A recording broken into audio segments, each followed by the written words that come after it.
Assalamualaikum warahmatullahi wabarakatuh. Apa kabar teman-teman mahasiswa di mata kuliah Sistem Pengendalian Manajemen? Semoga semua dalam kondisi sehat. Hari ini kita akan melanjutkan diskusi kita, obrolan kita. Kali ini tentang manajemen mutu atau quality management.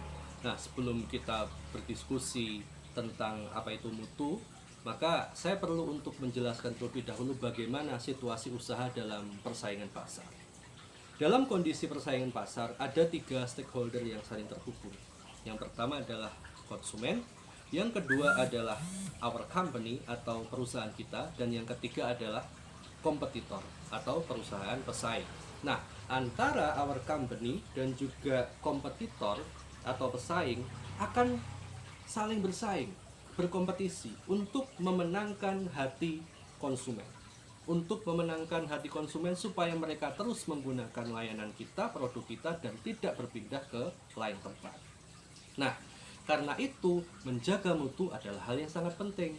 Apa yang disebut dengan mutu? Kalau teman-teman membaca buku, googling, akan banyak sekali definisi dari mutu. Namun paling tidak kita harus tahu apa sih inti pembicaraan ataupun persamaan-persamaan yang ada dari berbagai definisi itu. Yang pertama adalah mutu itu mencakup usaha memenuhi atau melebihi harapan pelanggan.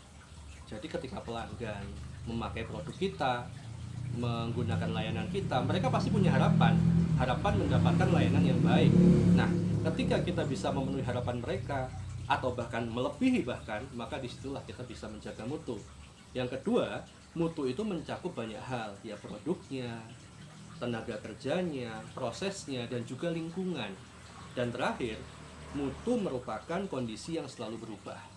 Jadi hal yang mungkin saat ini dianggap bermutu bisa saja beberapa tahun ke depan karena mungkin sudah out of the date, maka nggak lagi dianggap bermutu. Ada pergeseran, ada perubahan di situ. Nah, teman-teman, untuk menjaga mutu kita perlu yang namanya total quality management.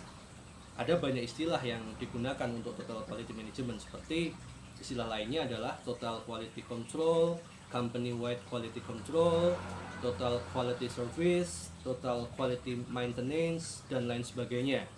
Yang itu sebenarnya maknanya, tujuannya hampir sama, namun beda tahun penggunaan dan juga tempatnya saja. Misalkan yang company wide quality control itu berlaku di Jepang dan seterusnya gitu.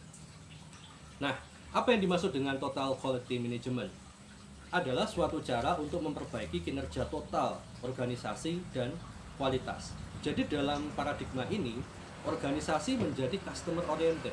Kepuasan dari pelanggan adalah hal yang sangat penting. Karena itu kita harus menjaga mutu.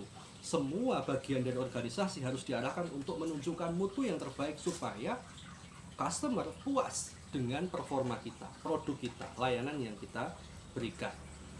Nah, apa saja prinsip-prinsip dari TQM atau Total Quality Management? Yang pertama adalah fokus pada konsumen.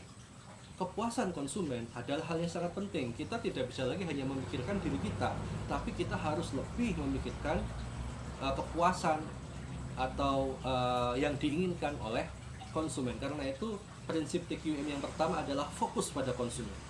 Nah, yang kedua, top management harus mengembangkan kepemimpinan untuk kualitas. Top manajemen harus mendorong kualitas yang dimiliki dari seluruh elemen organisasi. Makanya saya pernah bilang bahwa di bawah pemimpin yang baik, staf yang kurang baik pun masih bisa dioptimalkan. Namun di bawah pimpinan yang buruk, staf terbaik pun akan kocar-kacir. Karena itu pastikanlah bahwa di tempat Anda punya top manajemen yang memiliki kualitas kepemimpinan untuk meningkatkan kualitas dan juga mutu dari apa yang dihasilkan lembaga Anda. Yang ketiga, kualitas adalah isu strategis. Kualitas adalah ukuran nyata dari mutu. Sesuatu yang berkualitas, tentu mutunya juga baik.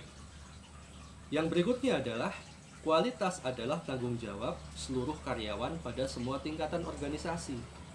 Dengan demikian, maka seluruh elemen organisasi harus bersatu padu, harus kompak, tidak hanya menggantungkan pada pimpinan.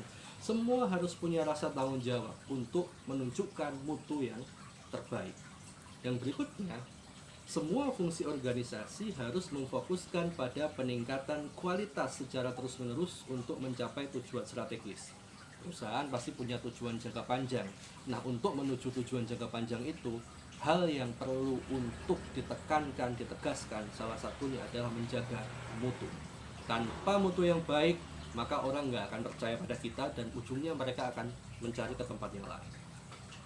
Nah, yang berikutnya, yang keenam, masalah kualitas dipecahkan melalui kerjasama antara karyawan dan manajemen. Karena itu dibutuhkan situasi yang demokratis di dalam lembaga atau perusahaan ini. Tidak bisa otoriter hanya keinginan salah satu pihak saja. Semua harus bekerja sama untuk memberikan kualitas yang terbaik.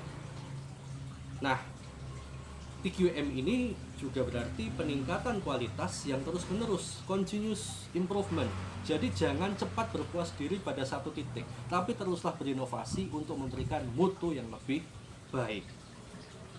Nah, yang berikutnya adalah latihan dan pendidikan itu merupakan dasar meningkatkan kualitas. Jadi jangan ragu untuk memberikan training pada karyawan Anda untuk memastikan kualitasnya meningkat sehingga mutu yang dihasilkan juga akan meningkat pula. Lalu bagaimana TQM itu bekerja? Yang pertama, melalui employee relations, dengan hubungan yang baik antar karyawan, hubungan yang baik antar individu dalam perusahaan, maka kondisi akan kondusif, semua bersatu padu untuk kemudian fokus pada meningkatkan mutu, meningkatkan kualitas. Yang kedua adalah operating procedure. Operating prosedur harus jelas supaya setiap orang bisa mengerjakan tupoksinya dengan jelas, tidak ada tumpang tindih, tidak ada overlap, sehingga semua bisa berjalan dengan efektif dan efisien. Semua orang paham apa yang harus dikerjakannya, sehingga mutu juga dengan demikian lebih terjamin. Nah, yang ketiga adalah customer satisfaction. Sekali lagi TQM bekerja yang ketiga dengan customer satisfaction. Kepuasan customer adalah hal yang sangat utama. Jadi pastikan bahwa mutu itu ditujukan untuk memberikan kepuasan pada customer.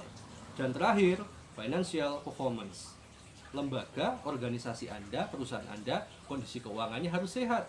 Selain untuk memuaskan pelanggan, Anda juga harus memastikan bahwa bila perusahaan yang profit oriented, pastikan itu laba sehingga kondisi keuangan dari perusahaan Anda dalam kondisi sehat. Nah, begitulah teman-teman yang bisa kita diskusikan tentang TQM.